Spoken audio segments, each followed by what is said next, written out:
Aujourd'hui, comment vous allez pouvoir réussir à vous affirmer sans avoir peur de perdre votre partenaire ou sans avoir peur du conflit, sans avoir... En fait, ouais, si vous voyez, là, c'est vraiment plein de peurs.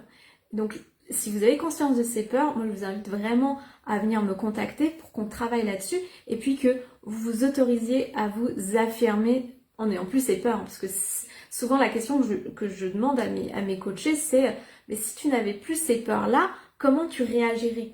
Et souvent, la réponse, elle est totalement différente de ce qu'il ou elle fait actuellement. Et c'est parce que vous avez ces peurs-là que du coup, en fait, vous vous autorisez pas à vous imposer, à vous affirmer. Alors, s'affirmer et s'imposer, ça ne veut pas dire manquer de respect à l'autre. C'est-à-dire que, en fait, je vais exprimer mes besoins à l'autre.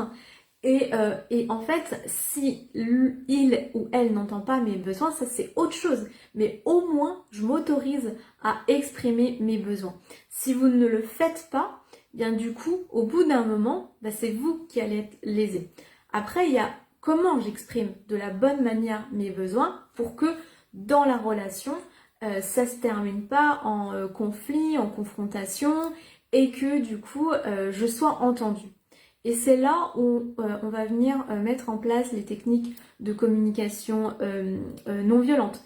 On va venir, il y a aussi tout ce qui est technique de communication, voilà, où on peut dire les choses avec le non-verbal aussi. Par exemple, je vais vous donner une situation précise.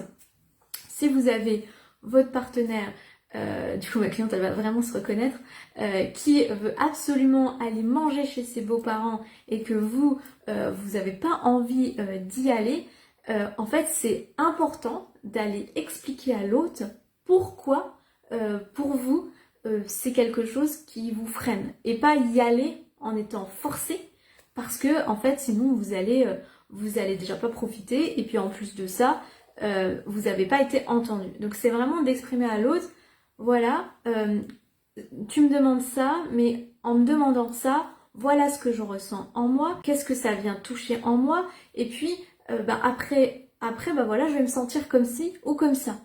Et ça, c'est hyper important de l'exprimer parce que sinon, enfin, ce que j'entends aussi souvent, c'est elle ne m'a jamais rien dit, elle ne m'a jamais exprimé, et puis ça tombe comme un cheveu sur la soupe aujourd'hui, je ne comprends pas. Et c'est hyper important d'aller dire les choses quand vous sentez des frustrations en vous, quand vous n'êtes pas, aligné, c'est vraiment important d'aller dire à l'autre, voilà, quand tu as cette façon d'agir avec moi je me sens comme si, et du coup ça me fait ressentir telle ou telle chose.